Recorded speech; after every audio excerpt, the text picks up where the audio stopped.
So, yung ating topic ngayon ay tithes. At ito yung madalas na pinagtatalunan. Kasi minsan namamana lang natin, kumbaga. Tapos kontento na rin tayo dun sa kung ano yung naririnig natin. Tapos yun na, hindi na rin na tayo nagtatanong.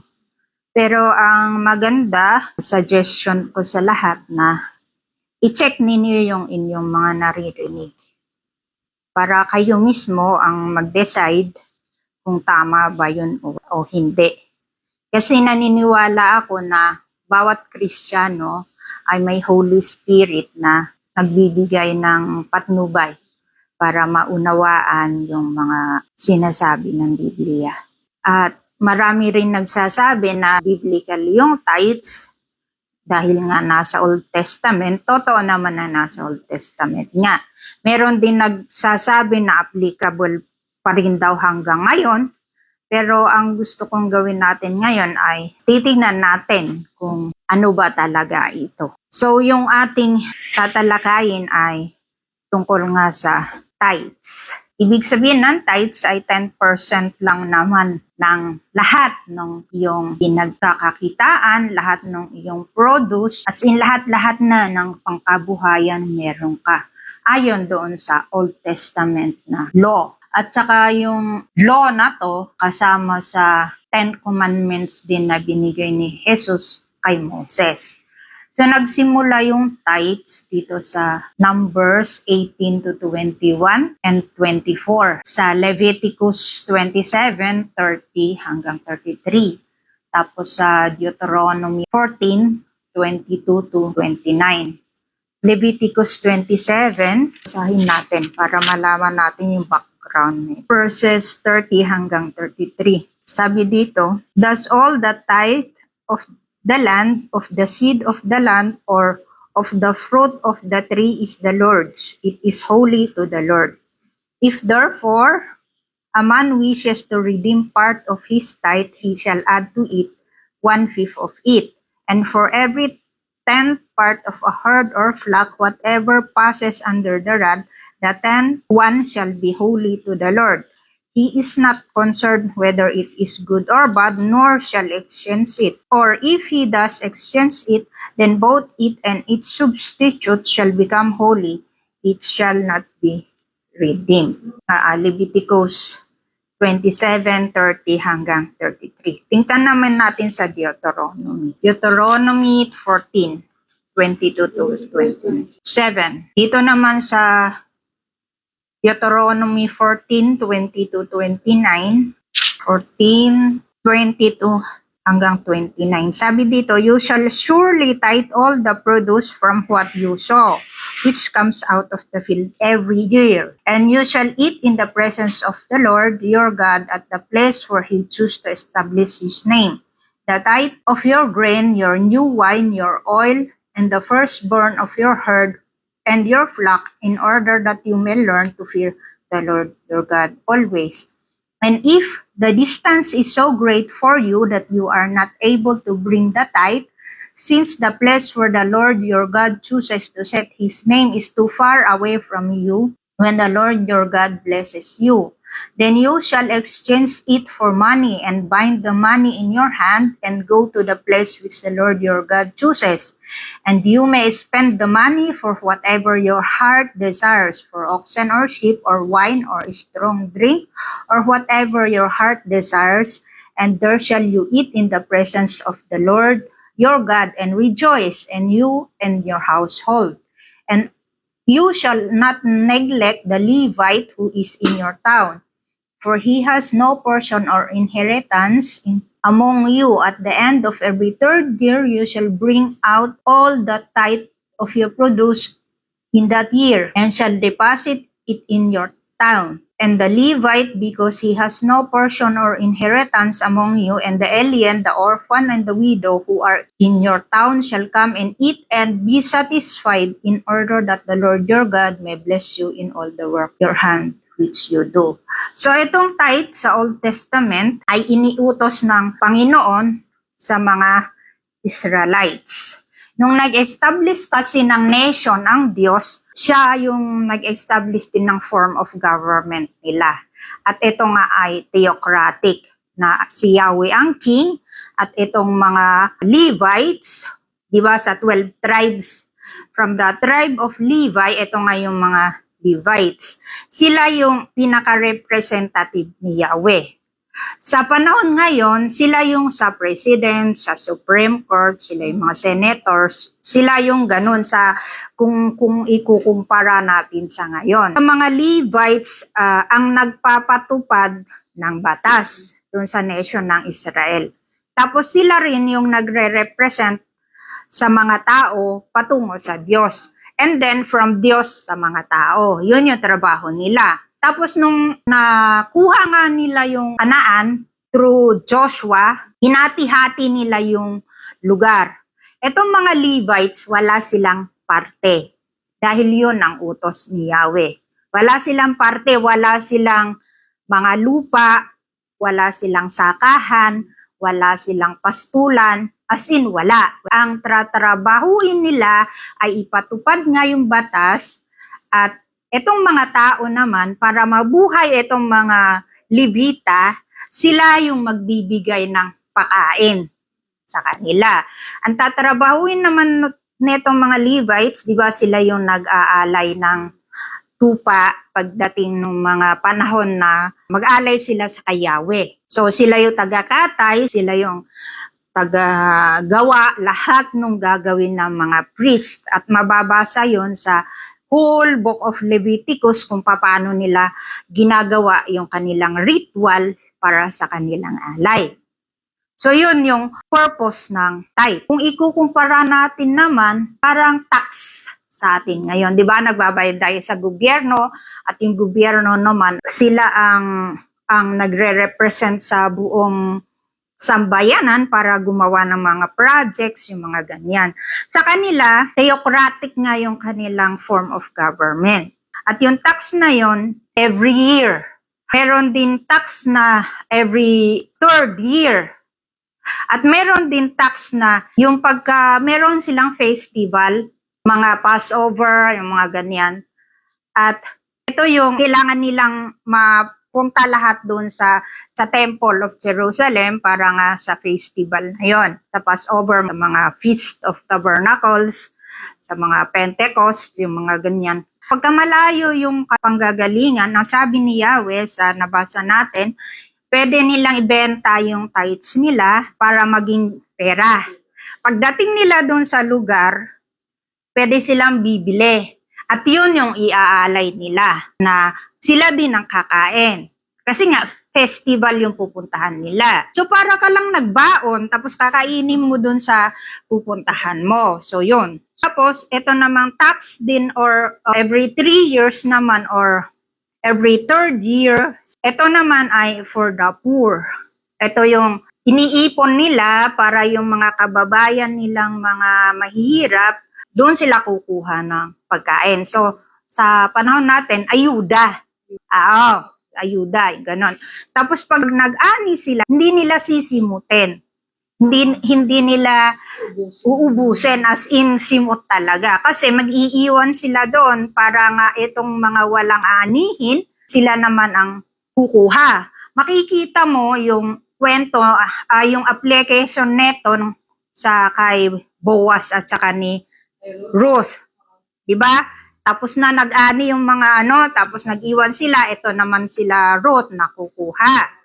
Ganon yung purpose nung every 3 years, every third year na tithe. Tapos, adali nila sa lugar, iimbak nila doon para nga yung mga nangangailangan doon kukuha. So, yun yung ayuda sa atin ngayon. So, kung titignan natin yung history ng Israel, hindi lang 10% yung tithes nila. Papatak yun na 20 hanggang 30%. Kasi yun parang nation reserve din nila pagka may emergency, parang ganon. Pero usually, hindi siya pera, kundi pagkain.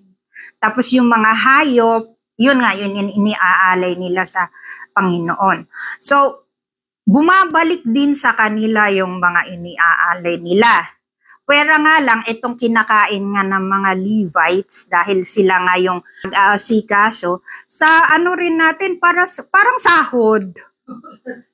Sahod ng mga nasa Supreme Court, nasa gobyerno, sahod ng mga senador, ng mga presidente, yung ganyan. Kaya lang in a form of pagkain at saka lahat ng pangangailangan nila. So ang tithes noon is prutas, gulay, mga grains, ganyan. Pagka pera, ang kukuhanin mo, bibili ka, and then ganun din. So yun yung sinisingil nila talaga yun. Kasi nga obligatory. Responsibilidad nila na gawin yun. Tapos dito sa tax number 4 naman or dun sa tithes uli, ito yung sinasabi na temple tax din. Pagka nagpupunta sila sa templo, may binabayaran din sila doon. At ito yung naabutan din ni Jesus kasi siningil siya, di ba? Yung kasama si Peter at sabi ni Jesus na punta mo isda, tingnan mo yung bibig niya, yung coin doon, yun ang gawin mong tax natin. Sabi niya ganun. Tapos, kaya nga may tindahan din doon sa malapit sa templo kasi nga itong mga galing sa ibang lugar, lalo na pagka yung Passover, kasi yun yung pinaka-holy at saka pinaka-celebrated na feast nila. Kaya nagalit si Jesus nga, di ba? Dahil may nagtitinda sa paligid. Para convenient nga naman, pagka yung galing sa malayo, pera ang dala, bibili doon sa magtitinda sa templo, yun ang iaala. Yun ang binibigay doon sa mga priests at saka sa mga Pharisees na nung panahon ni Jesus. Yun ang established na form of government nila sa Israel.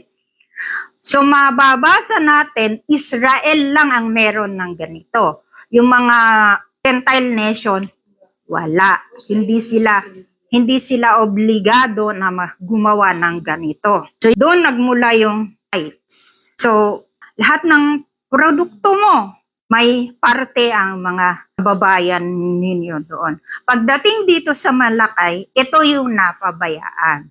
Naging tamad na yung mga tao. Siyempre, wala silang produce, wala silang maialay sa templo, at itong mga Levites naman na nangunguna nga sa temple rituals na yan, sila rin corrupt.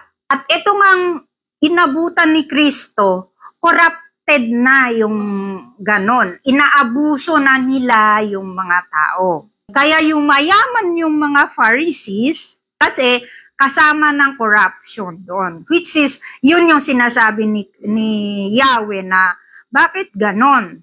Doon sa Malakay 3, na madalas kino-quote naman na misuse para mag-manipulate ng ibang tao. Na pagka daw hindi ka nagbigay ng tithes ay mako-curse ka. Which is, totoo yun doon sa panahon nila. Pero pagdating dito sa New Testament, simula sa Acts, wala kayong mababasa na nagre-require sila, lalo sa mga Gentile believers, na nagre-require sila ng 10%. Walang nabanggit, although may mga giving din. Yun nga yung mga offering na sinasabi nila. Kasi bukod doon sa tithes na required doon sa Old Testament, merong pang offering. So, may tithes sa Old Testament, may offering pa sila.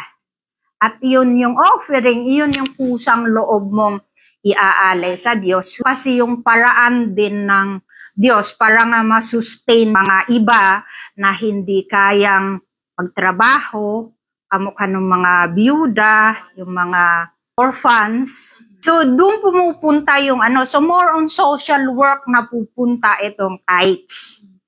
And then, para nga mabuhay itong mga Levites or yung mga appointed na gawin yung mga sacrificial offerings kay Yahweh.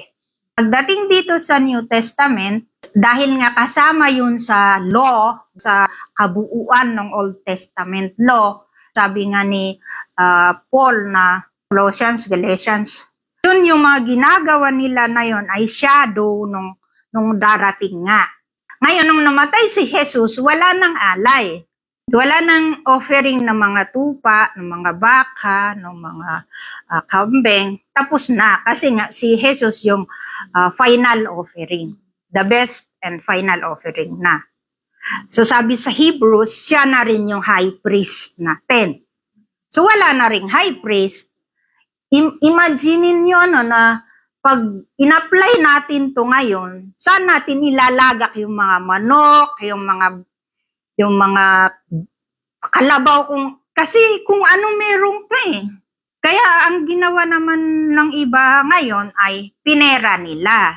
Kaya lang, ang ano naman doon, 10% ang kita. Pero pera pa sa ibang kita. Pero sa Old Testament, lahat obligado kang magbigay. So, ang tanong, kung ito ba biblical, ang masasabi ko, oo, kasi ito nga. Pero, is it applicable today? Matay na si Kristo, tapos na rin yung offering na yan. Hindi na rin tayo nagpapass over, di ba? At wala na rin mga priest. Kasi sabi naman ni Peter, if you are a Christian, you belong to the priestly community na ni Kristo, with Christ as the high priest nga.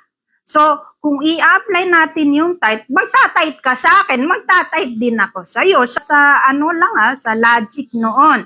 Kasi nga, we are member of the kingdom of priests. Sa paano yun ngayon?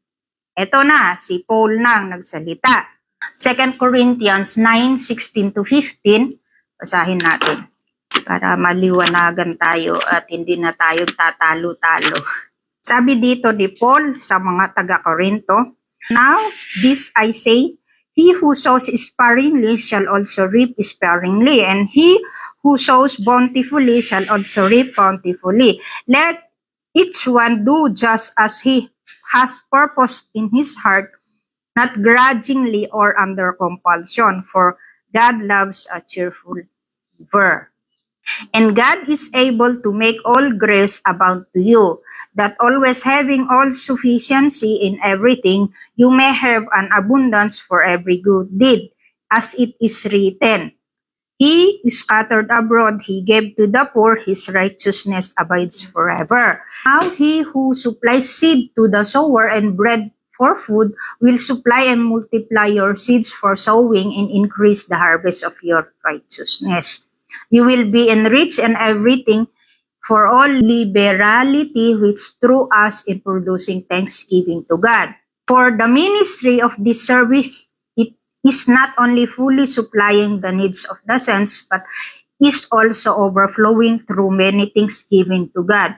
Because of the proof given by this ministry, they will glorify God for your obedience to your confession of the gospel of Christ, and for liberality of your contribution to them and to all, while they also by prayer on your behalf yearn for you because of the surpassing grace of God in you.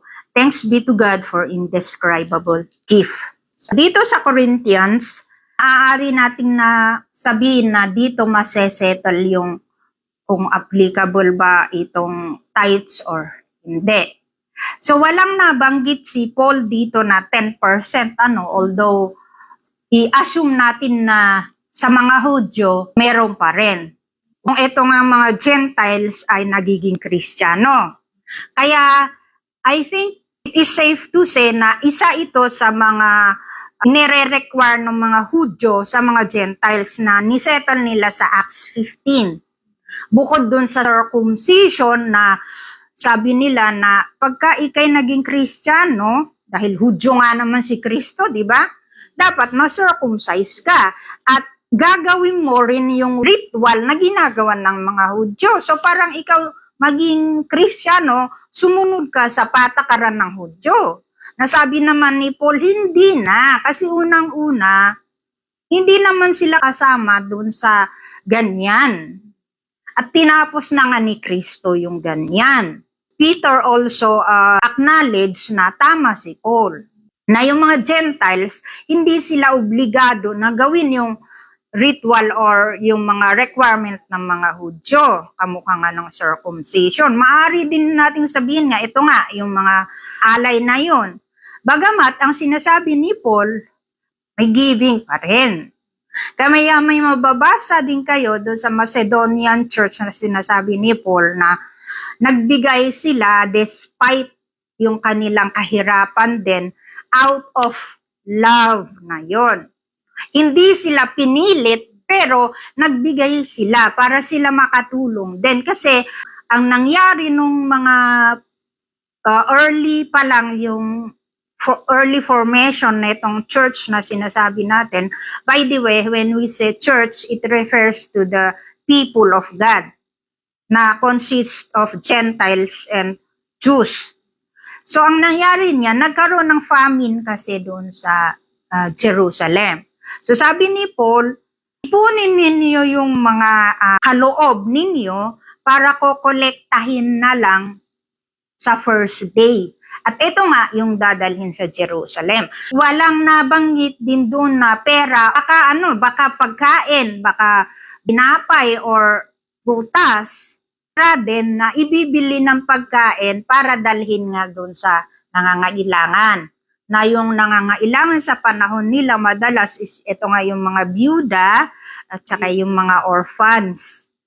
Tapos dito sa Corinthians, ito rin ang sabi nga ni Paul. Kasi mayaman yung taga-Corinto nung araw eh. Kasi nga sila yung daanan ng mga bangka. Sila yung daanan ng mga kalakal. Kaya mayaman sila. So sabi ni Paul, bigay din kayo. Sabi niya, kung marami yung iyong ibibigay, marami rin ang matutulungan. Your seed for sowing and increase the harvest of your righteousness. Righteousness ang sinabi dyan, hindi yung magbigay ka parang magbigay ka ng 1,000 tapos 2,000 babalik sa'yo. Hindi ko lubos maisip kung saan nanggaling yun, kasi maaring sabihin natin na misinterpretation yun. Kasi maliwanag yung sabi ni Paul dito na righteousness yung mai-increase which is totoo rin kasi na pagka marami ka rin itutulong, hindi rin malayo na marami rin ang tutulong sa'yo. Which is common sense naman yun eh. Kaya kahit yung may mga foundation sila for social work, yung mga nagpapaaral, yung mga orphanage, although hindi sila Christian. Pero sa Christian context, ito nga, magbigay ka, hindi naman bulag ang Diyos para hindi niya makita yung ginagawa mo rin eh. Kaya lang, sabi ni Paul, ulitin ko, what you have decided in your heart. So pagka sinabing what you have decided in your heart, ibig sabihin nun, nanalangin mo, inisip mo mabuti, hindi ka lang basta nagulat tapos nagbigay ka or yung dahil nagbigay siya, ikaw din nagbigay. Hindi ganon.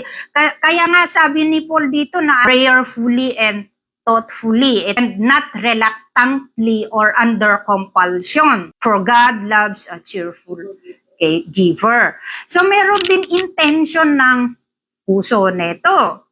Pagka yung intention mo ay magbigay ka para ikaw ay yumaman, maling intention sa tingin ko yon. Which is, sa bangko ka na lang magdeposito para kumita yung, di ba, kisa sa ganitong gawain. Kasi, iba-iba ang paraan ng Diyos para ang anak niya ay pagpalain. Ang pagpapala, hindi lang pera or material na bagay yan. Aaring health. Maganda na yung hindi ka nagkakasakit. Isang blessing din yun. So yun yung paano natin i-practice yung giving.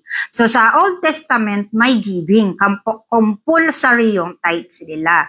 Dito sa New Testament, walang nakaset na percentage. Ikaw, sila, kayo mismo ang magseset ng inyong ibibigay na pinanalangin ninyong mabuti, inisip ninyong mabuti at cheerful kayong magbigay. Na hindi ka napipilitan, hindi kayo dahil na pressure kayo, kaya kayo nagbigay, which is nangyayari yan sadly. Nangyayari yan. May mga nababasa akong comments na sana hindi na lang ako umanib sa ganito kasi sinisingil daw nila talaga itong 10% na to. Pero ang sabi nga ni Paul, walang percent na nakasaad doon. May liwanag yan. Pero sa Old Testament, meron. Ngayon, kung gusto mo ng 10%, di bahala ka as long as wag mo namang obligahin din yung iba na magbigay kayo ng 10% kasi nagbigay ako eh.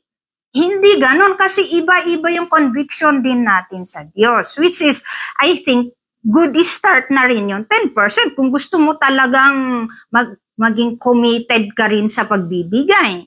Pero kung sa tingin mo ay hindi naman ganon, gusto mo 50%, why not? As long as you have decided in your heart, sabi ni Paul. Yun yung practice na sinasabi ni Paul na gawin nitong mga taga-Corinthians.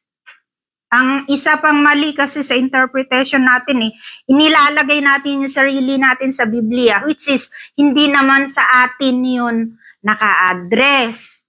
Kaya pinaka-importante dito, yung context, lalo kasi may storyline yan Yung context nito, wala ka naman nung panahon nila. At saka hindi ka naman Israelita. So, ang titignan natin, yung underlining principle na itong ginagawa nila, which is giving. Yun yung prinsipyo noon. Kaya pagdating dito sa Corinto, hindi ka naman taga-Corinto, hindi rin ako. Pero ano yung application nito sa atin? Di sundin natin giving. Ano ba yung sinasabi ni Paul sa mga Corinto na pwede rin natin gawin ngayon? Di giving din.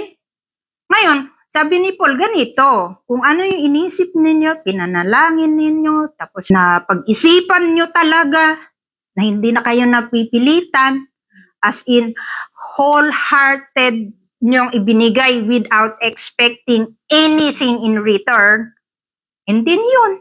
Kung sa tingin ng iba, 5% ang kanila, di iyon. Kung gusto nilang linggo-linggo, di ganon. Gusto nilang monthly, di ganon. So yun yung point natin dito, magbigay tayo na hindi tayo napipilitan. At tayo ang magdidesisyon noon ayon dito sa binasa natin.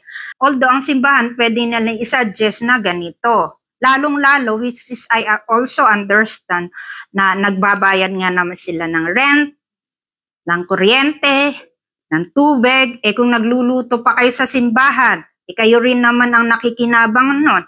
Dapat lang na magbigay ka rin para may ambag ka rin. Hindi yung isang taong ka na doon, wala kang ambag na kahit ano. So, yun yung point doon na pagka may mga obligasyon naman na ganyan, usarin na yon. Kaya naman tayo nagbibigay din. Ngayon, kung natuwa ka sa pastor o sa isang membro na nangangailangan or doon sa nasunugan ng bahay, kasama rin yun doon sa covered doon sa offering din na bibigyan. Kasi nga dito, tagutom sa Jerusalem noon, sabi ni Paul, yung mga ayuda ninyo, dalhin doon. So, hindi lang para sa atin din yung ating offering nga, kundi sa iba rin. Kasi ito rin yung paraan ng Diyos para nga lumaganap yung kingdom niya. Kamukha ng mga support sa mga missionaries. Si pastor dapat lang din na magsweldo siya. May mga nagsasabi rin na bakit daw si pastor ganito, libre naman daw yung salita ng Diyos, tapos bakit daw siya may sahod? Kung isang linggo naman na kayo siyang pinakakain spiritually, natural na suportahan niyo rin siya. May right din naman sila na mag-demand ng ganon. Ngayon, kung nakikita nyo namang mismanagement yung kay pastor, yung pinambili ng Pajero or jet plane na, hindi na tama rin yun. Hindi, tapos, uubligahin kang magbigay ng 10% para lang makabili ng eroplano or helicopter. Ito yung nga yung abuse na pinopoint out ni Kristo nung siya ay dumating.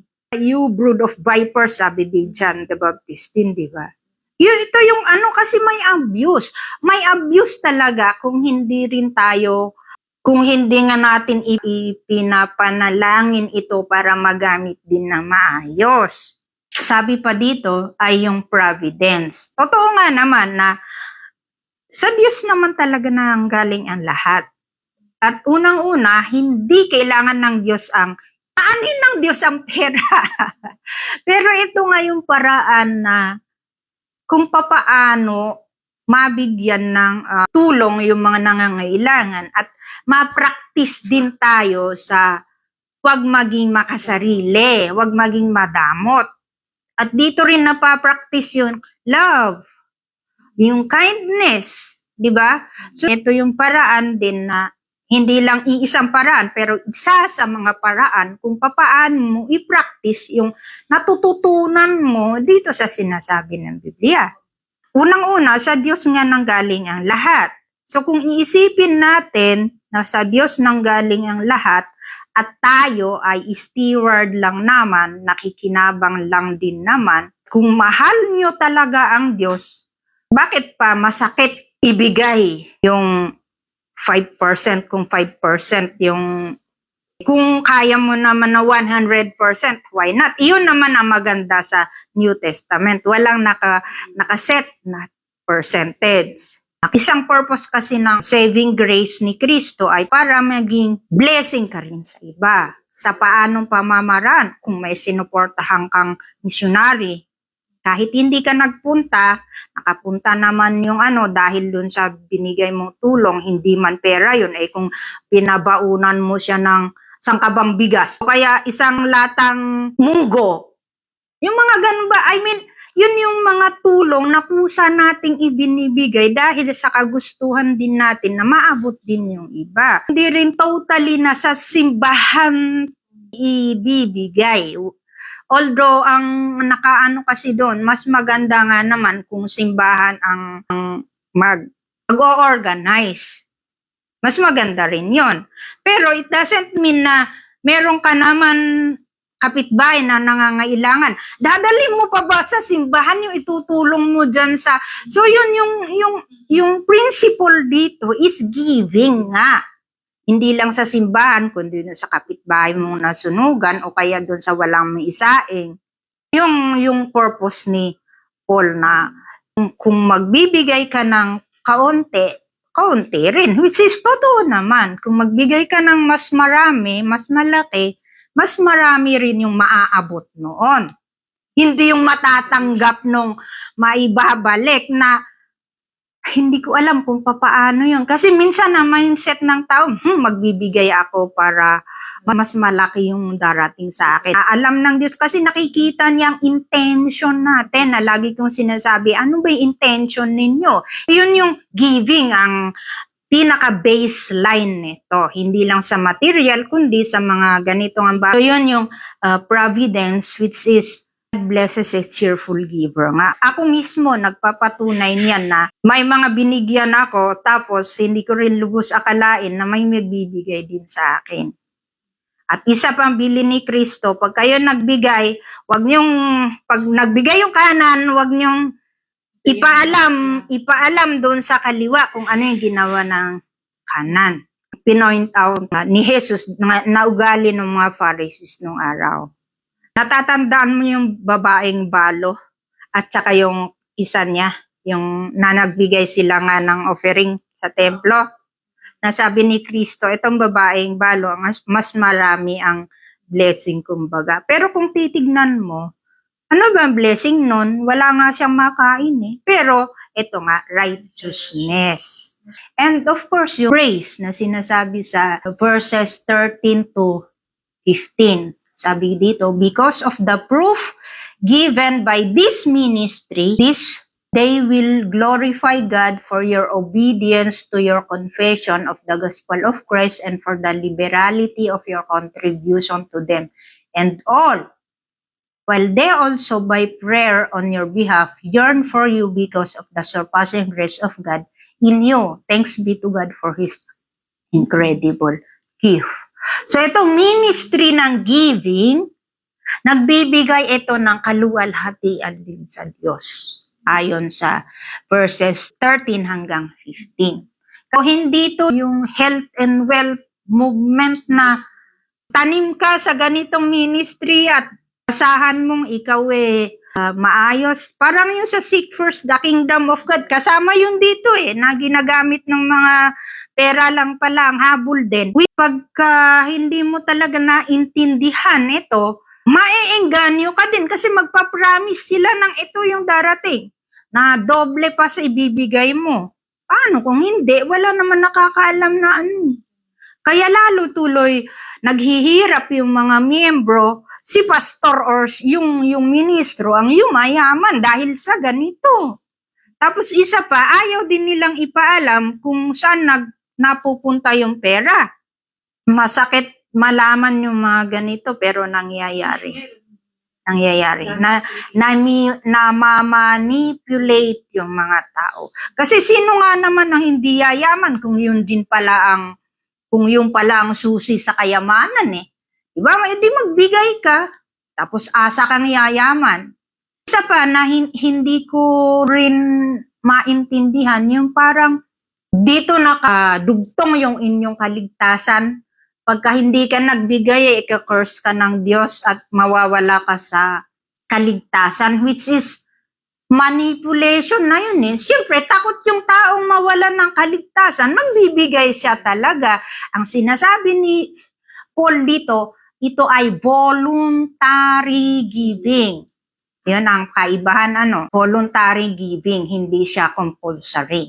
I hope na-address natin yung mga points na nasa scrutiny sa ating ngayon. Dahil ito yung aking observation Dahil naman sa takot ng pastor or ng isang elder na masabihan na siya ay nangunguha ng pera ng kanyang congregation, hindi na lang nila tinuturo yung ganitong giving. Other extreme naman, linggo-linggo, puro tithes and offering. Totoo yun. Puro tithes and offering naman ang topic na nagbigay ako ng ganito yung na bumalik sa akin. Yung pa yung pinatatayo nilang mag-testimony. Paano naman yung mga hindi nakatanggap pero nagbibigay naman siya? Which is totoo rin na hindi lahat ng itinanim mo may maani ka in real life to Kasi kami may bukid. May panahon talaga na walang ani kasi nabagyo, nabaha. Ganun din. So, paano mo yun ngayon sasagutin sa ipinangako mong wala naman? So, yun yung mga problema na nag-a-arise dito. Tapos, ang nangyayari niyan tuloy, natotrauma yung mga nasisingil ng 10% ngayon, lalo kung ginagawa ng simbahan na compulsory. At anong sasabihin? Wag na lang akong magsimba. Yun ang katotohanan, which is dito mismo, may mga narinig akong ganyan na kwento na, pare-pareho naman yung mga ganyan aayain ka sa simula, tapos sisingilin ka naman pagkatapos, which is never in my life na ginawa ko yun, kaya masakit din para sa akin, kaya lang hindi ko rin sila masisisi dahil meron, naka-experience din sila ng ganon. Sasabihin pa, nagpunta nga ako dito sa Hong Kong para sa aking pamilya, tapos dyan sa simbahan nyo lang pala mapupunta. Kaya nga nasasabi ko sa inyo rin noon na ganito yung principle niyan. Ganito yung giving.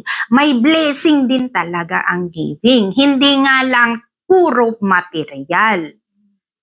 Kasi blessing na rin yung sa isang taon walang na-hospital sa inyo. Hindi ba malaking blessing yun? Blessing din yun, hindi kayo na-terminate sa trabaho. Madalas kasi nating tinitignan ay, ito yung ganito. Yung physical na nakikita natin. Ang hirap ang hirap kausap din yung mga ganyan, kaya nakakalungkot. Kasi meron talagang naka-experience na ganyan dahil napangakuan na ganito, nagbigay buong sahod yung gano'n. Tapos ang nangyari, hindi na nagsimba. Kasi yung inaasahan niyang hindi bumalik. Ang nangyayari niyan, ulitin ko, kamukha nung sinabi ko sa last Sunday, nagiging sinungaling ang Diyos sa paningin nila. without considering na minamanipulate lang pala sila. Ang tithes ay sa Old Testament. Ang sa New Testament, giving. Giving din naman sa Old Testament kasi may offering din sila doon. Pero yung baseline natin dito is giving. Yung tithes ay para sa Levites noon. Sabihin natin na wala man tithes ngayon, pero meron din tayong giving. Noon sa Old Testament, compulsory. Dito sa New Testament, voluntary. So, ibig lang sabihin nun, nagbibigay tayo para suportahan din yung si pastor. Alangan naman na isang linggo siyang nag-prepare ng pagkaganda-gandang sermon tapos hindi nyo sa susuportahan. Ang hirap kayang gumawa ng sermon, sinasabi ko sa inyo. Kaya nako-compromise din yung iba, nakakalungkot din kasi nagtatrabaho pa rin talaga yung pastor nila. Kasi nga, hindi rin kayang buhayin ng simbahan yung pastor nila. Ang nangyayari niyan tuloy, Sabado lang gumagawa ng sermon si pastor, ituturok hinabukasan. Hindi na siya ganun kataas ang quality. Mahirap gumawa ng sermon, maraming oras na gugugulin yan. Lalo kung gusto mo yung maganda talaga, pinag-aaralan yan, pinapanalangin yan. Nais ko rin maintindihan na dapat lang na may porsyento si pastor. Hindi ko lang alam kung magkano, pero pinag-uusapan din naman yun sa congregation. Kung siyempre, nagpapakain siya sa atin ng spiritual tayo, susuportahan din natin siya. Ganun. Tapos, di ba, pagka may nangailangan naman na member din ng church, kunyari, namatayan si ganito, or may nangyari aksidente sa ganito, meron tayong kusang tulong din para sa mga ganyan. It will glorify God. So, sa ating pagsunod, obedience din natin yun sa prinsipyo ng giving na dinedemonstrate ng Panginoon nung si Jesus mismo ang ibinigay niya para tayo ay magkaroon ng kaligtasan. Yun din yung gusto ng Diyos na gawin din natin in our small ways but wholeheartedly na ginagawa. Ulitin ko tithes sa Old Testament, compulsory. Dito sa New Testament, voluntary giving.